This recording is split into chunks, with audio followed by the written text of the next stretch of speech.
బాపట్ల జిల్లాలోని ఓ నియోజకవర్గానికి చెందిన నేత ఆయనకు రాజకీయాల్లో ప్రాతినిధ్యం లేకపోయినా తన సోదరుడికి తనను నమ్ముకున్న అనుచరులకు తమ సామాజిక వర్గానికి అండదండగా ఉండడమే ఆయన నైజం.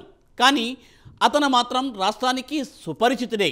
ప్రస్తుతం ఆ నేత ఓ పార్టీలో చేరి కీలక బాధ్యతలు కూడా చేపట్టారు. రానున్న ఎన్నికల్లోనైనా ఆ నేత ప్రత్యక్ష ఎన్నికల్లో నిలబడతారా, లేక తాను నమ్ముకున్న పార్టీ గెలుపు కోసం మాత్రమే పనిచేస్తారా? Let us watch this story.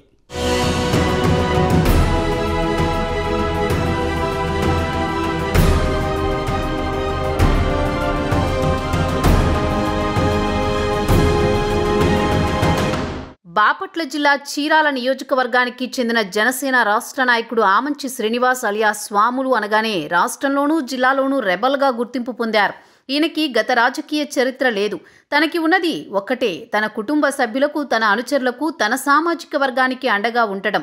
ప్రస్తుతం ఆ నేత గత జీవితానికి భిన్నంగా జనసేన పార్టీలో కీలక బాధ్యతలు చేపట్టి జనసేన అధినేత పవన్ కళ్యాణ్ ఆదేశాల మేరకు తన బాధ్యతని సమర్థవంతంగా నిర్వర్తిస్తున్నారు.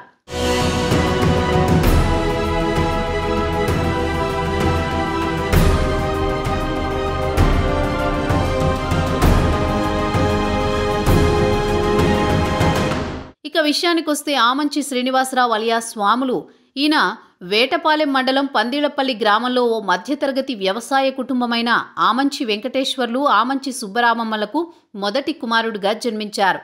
వారి రెండో కుమారుడే మాజీ ఎమ్మెల్యే, ప్రస్తుత పర్చూరు వైసీపీ ఇన్ఛార్జ్ ఆమంచి కృష్ణమోహన్. వీరిది వ్యవసాయ కుటుంబం. గతంలో వీరికి 2 పర్యాయాలు ఉత్తమ రైతు అవార్డును కూడా పొందారు. తదుపరి వీరు ఎదిగే కొద్దీ ఆక్వా, మైనింగ్ ఇలా అనేక వ్యాపారాలను స్థాపించి ఆర్థికంగా బలపడ్డారు. తన సోదరుడు ఆమంచి కృష్ణమోహన్ రాజకీయ ప్రవేశం చేసి అంచెలంచెలుగా ఎదుగుతుంటే తనకు అండదండగా మాత్రమే నిలిచారు.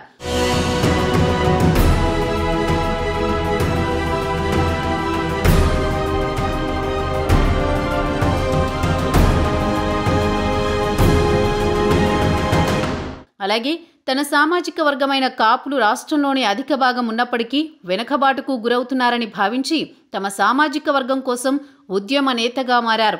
అలాగే ఉమ్మడి ప్రకాశం జిల్లా అధ్యక్షుడిగా పనిచేస్తున్న తరుణంలోని రాజకీయ సమీకరణాలు మారి తన సోదరుడు ఆమంచి కృష్ణమోహన్ తమకు పట్టున్న చీరాల నియోజకవర్గాన్ని వదిలి పర్చూరు నియోజకవర్గానికి వైసీపీ ఇన్ఛార్జిగా బాధ్యతలు చేపట్టిన తరుణంలో తాను ఇప్పటి వరకు రాజకీయాలకు దూరంగా ఉన్నప్పటికీ తన సామాజిక వర్గానికి దగ్గరగా ఉన్న జనసేన పార్టీలో చేరి రాష్ట్ర కార్యదర్శిగా బాధ్యతలు చేపట్టారు. అదేవిధంగా తన కుటుంబానికి అండదండగా నిలిచిన చీరాల నియోజకవర్గ ప్రజలకు, తమ అనుచరులకు అండదండగా నిలవాలనే దృఢ సంకల్పంతో చీరాల జనసేన ఇన్ఛార్జిగా కూడా బాధ్యతలు తీసుకున్నారు.